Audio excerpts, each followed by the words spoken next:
What if we told you that Cracker Barrel's big investment, the big change they're making to all of their stores, their logo, their menu, all of that under the woke CEO? What if we told you that it is an expense valued at more than half of what the entire company is worth?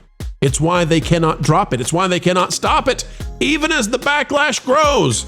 And now investors are fleeing a stock that is shorted in a way few have ever been before.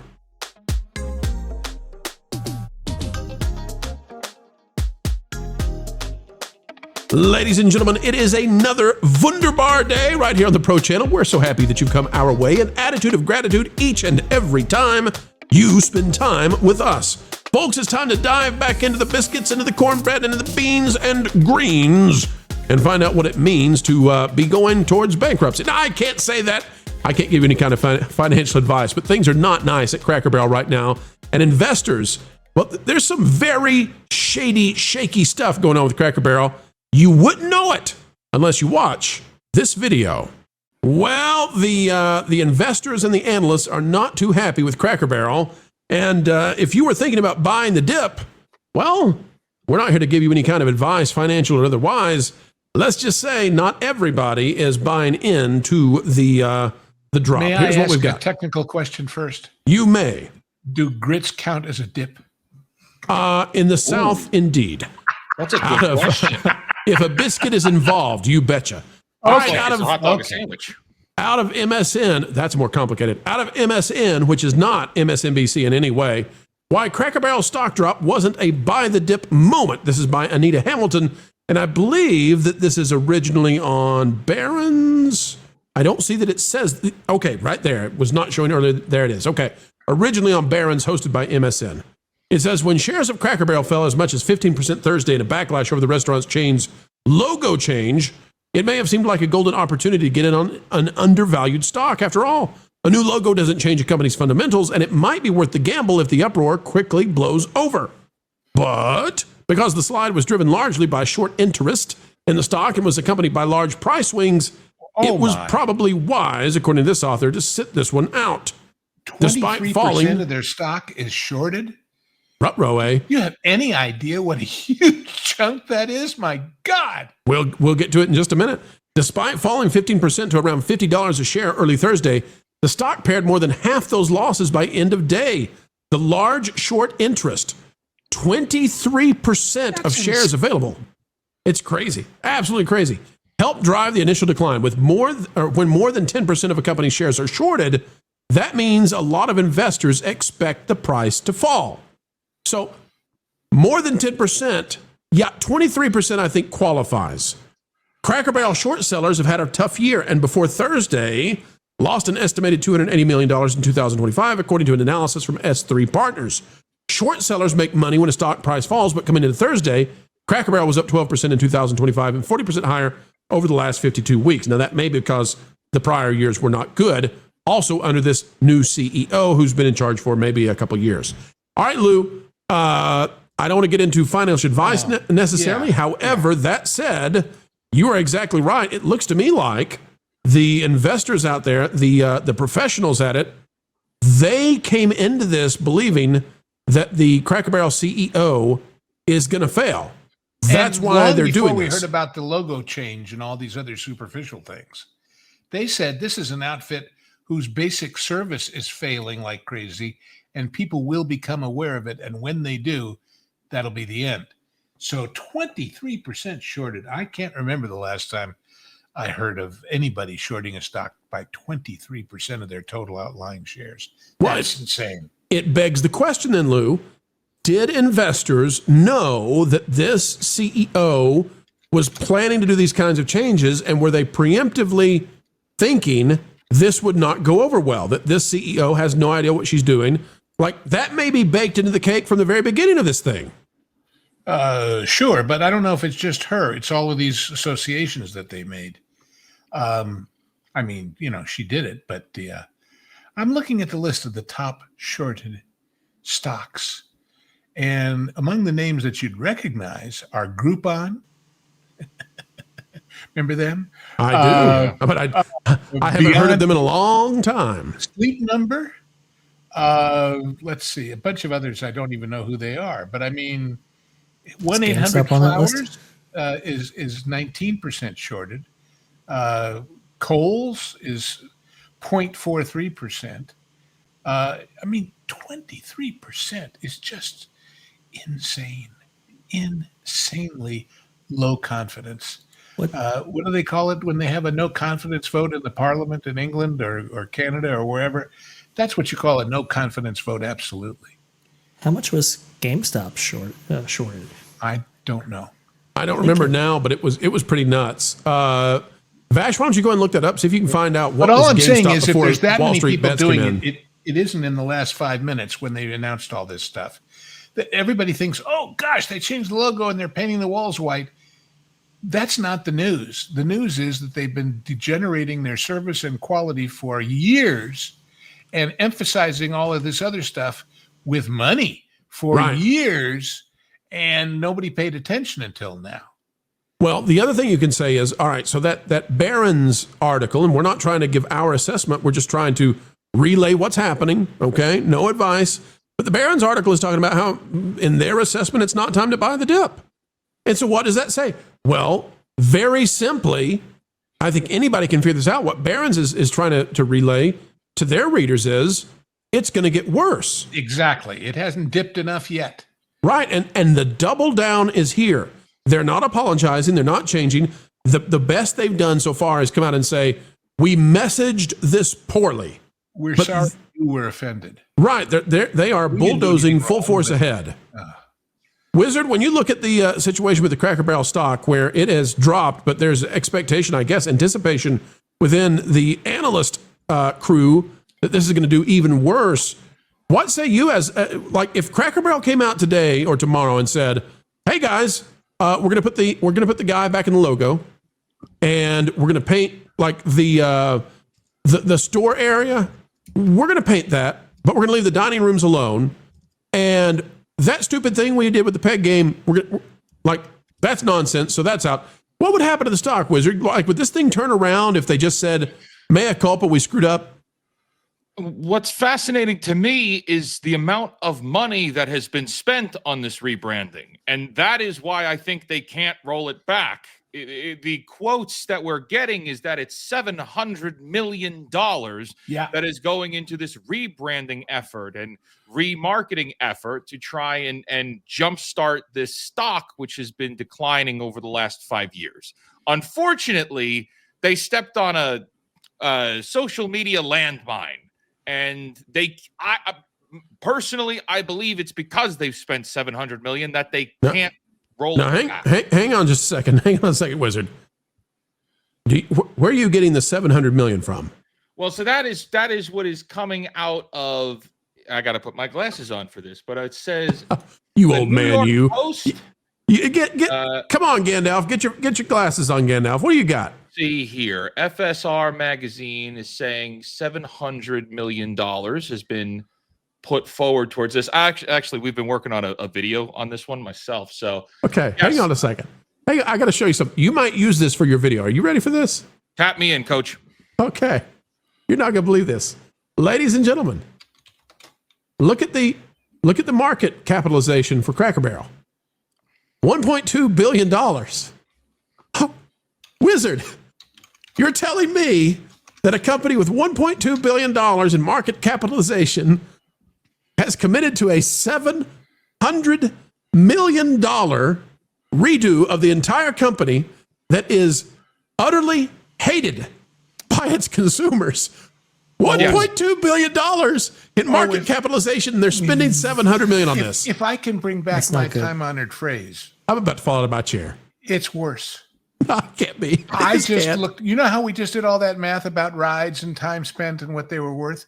Sure. You know how many Cracker Barrels there are? A few. They're all owned by the company. They're not a franchise. 660. So at $700 million, that's a little less than $1 million each to do this.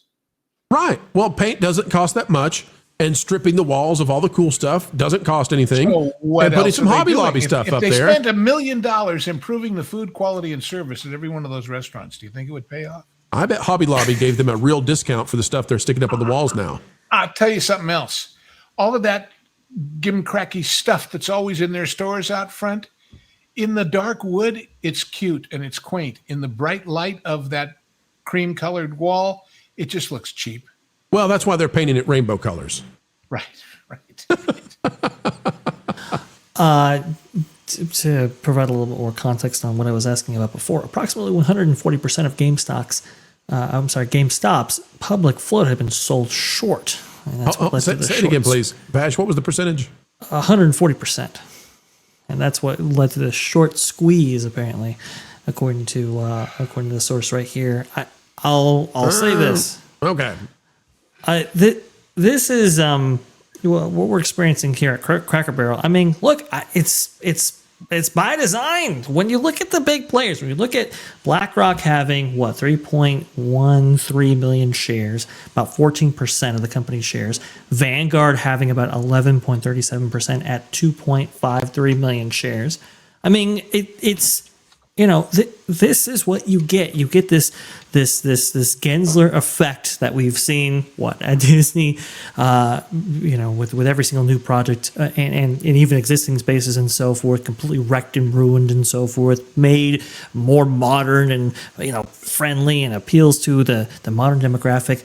And right here, this photo that you're seeing on screen right now, that's the result right there. People turning away because guess what? When you gentrify this to the extent that you've taken all the character and soul out of it, and now it's just like any other breakfast chain out there, like First Watch or whatever. It is a losing proposition. It always will be. I think investors are reacting accordingly. I still can't believe that $700 million is being spent. Like they gambled $700 million on a company that's worth $1.2 billion. That is impressively dumb. I mean, and that is just for the blandest thing imaginable. They went for where's a first grader could have come up with a better logo than that. Where's the money going? How does you don't have the capital to go back. By the way. How does a coat of paint cost $1 million? right. Well, they got the leather chairs there. Because that really matches. Swell. Listen. Cracker Barrel is supposed to look like a frontier thing. Average check at Cracker Barrel is $15, which is lower than the industry standards for both casual dining, which is $28, and family dining, which is $18. So if you're starting with a cheaper per check average, and then you drive people away, even though you're offering a $7.99 pancake special from 4 to 6 p.m. A lot of people eat pancakes from 4 to 6. I would, but not most. And they're going to have to charge more to pay for all this. They have to. And so now you have basically pushed off your existing base. You're trying to entice new people, but now you're having to charge more because of the investments that you've made in order to push out the people that you had. And like I was saying before, you don't have the capital to go back. This is it. I mean, this is the stand for Cracker Barrel right here. This is the worst set of decision making ever. But I mean, I'm not surprised. BlackRock, Vanguard, Disney, everybody else that's embarked on this we've seen the same effect. Tom, we're going to lose the unlimited biscuits, aren't we? Tom just By the way, what do they pay? What do they pay? Cracker Barrel hourly pay ranges from approximately $8 an hour for customer service associate / cashier to $23.07 per hour for retail manager. Then you get to the question, if their average per person check is 15, not 18, not 20, and if people tip at a percentage of that, they're making less in tips than anybody else in their sector too. Yeah. So, okay, I think Fake Wizard here has shared the source here. Let me see if I can share my screen. Yeah, this is one of many, but this was an announcement from 2024. So they kind of announced this. It went under the radar last May.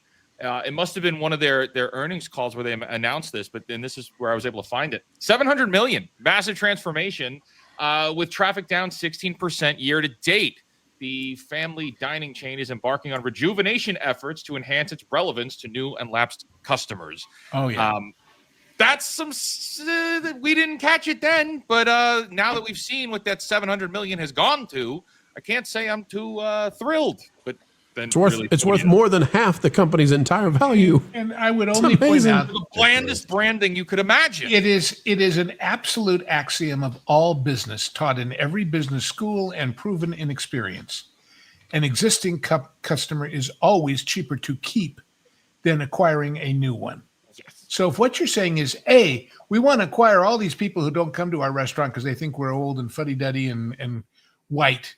But by the way, in doing so, we're going to drive away everybody who comes there normally. That is not a winning proposition, no matter how you look at it. Tom, I think we're going to lose the unlimited cornbread.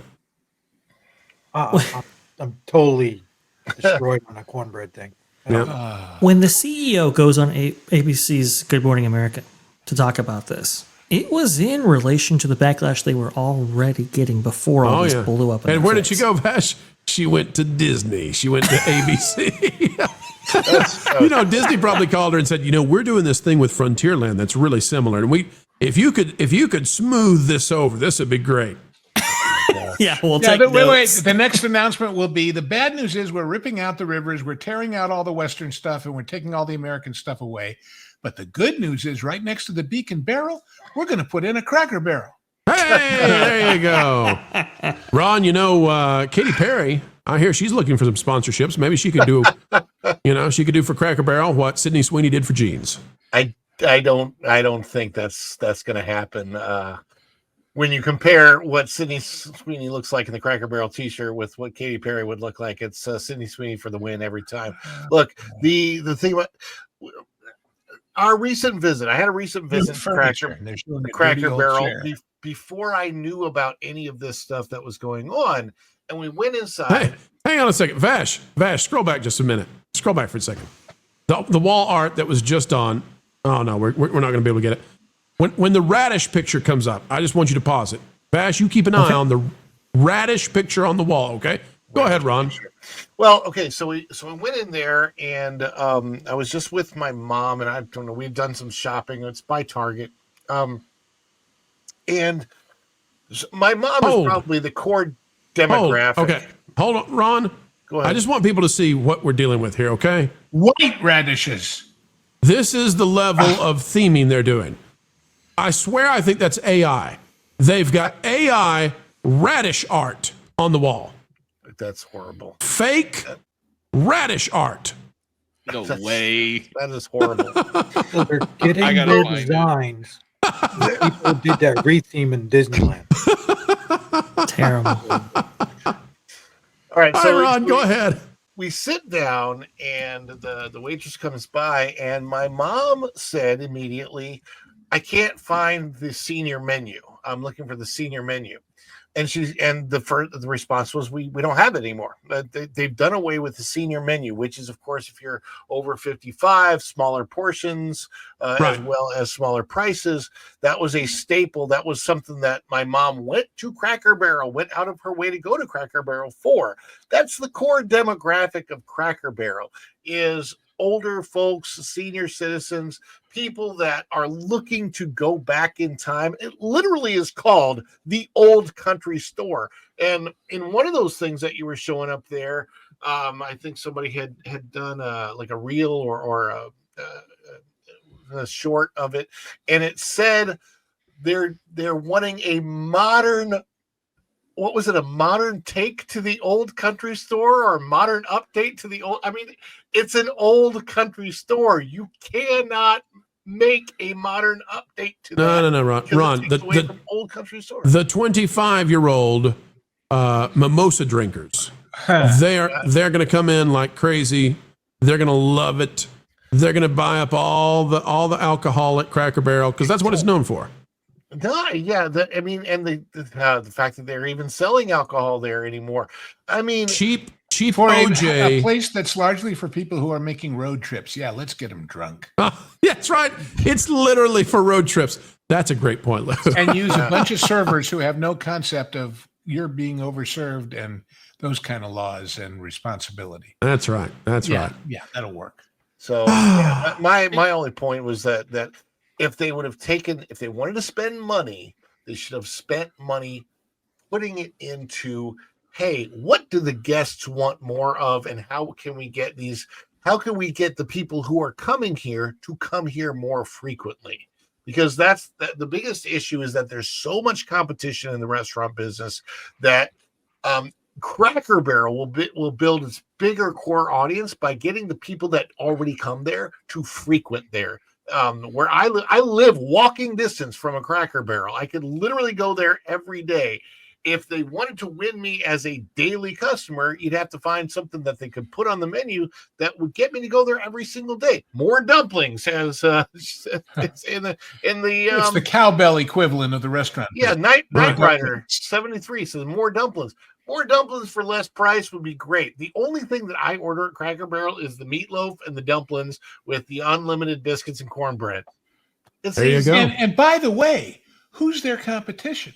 99% of their stores that I've ever seen are right there at a freeway off-ramp with what? A McDonald's, a Jack in the Box, a Taco Bell. In other words, everything else there is fast food. Nothing else is sit down, relax, and take half an hour and maybe buy some toys.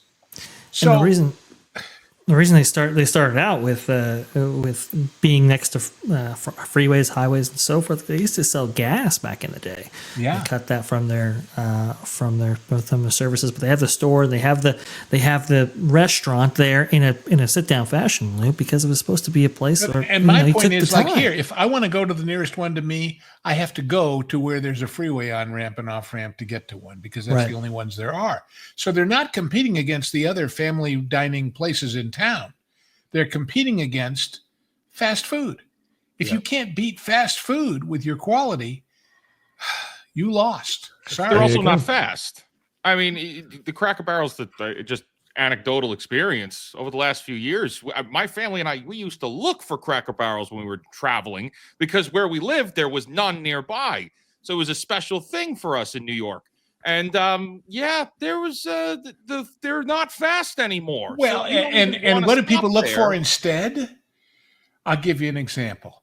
On the way home from Florida, we had decided to stop off at our local Buc-ee's, which is about an hour south of here, and get some brisket so we'd have some meat in the house in the next day or two, right? That was all we were going to do.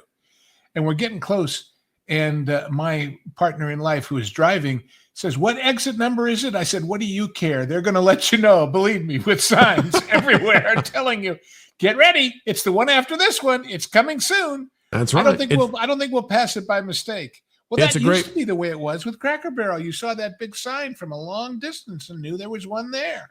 It's a great point. Folks, tell us, do you think that Buc-ee's has become the Cracker Barrel taking over? And how much is Buc-ee's actually putting a dent in the companies that want to serve you the dumplings? It is such fun getting to spend time together, folks, but we have come to the end of yet another video. Well, that makes the mainstream scratch their heads, pull their hair out, and wonder, how is it we continue to do what we do? But you know what we do this for? It's for you. To keep bringing all the knowledge of entertainment, explaining what's going on in Hollyweird each and every day. And you can help us continue on that way by clicking the like button, share, subscribe, click it, stick it to those algorithms. It's the notification bell. Share this out on your favorite social media platforms, and we would love to have you drop a comment right on down below. Share your thoughts because, well, your thoughts truly do matter, and we mean it. As we get ready to say goodbye, we end with the common refrain. Folks, wherever you are and whatever you're doing, keep learning, keep growing, and keep having fun. Jump into the water! Why listen to music made by people and companies who really don't like you? Check out Vacation Radio today and prepare for all new content made by the people behind the WDW Pro Channel. It's the place you need for all the music. That should be fun.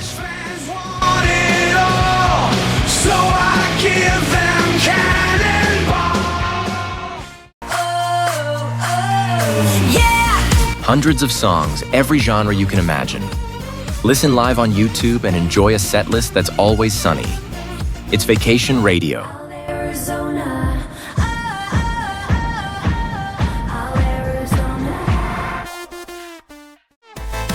Pineapple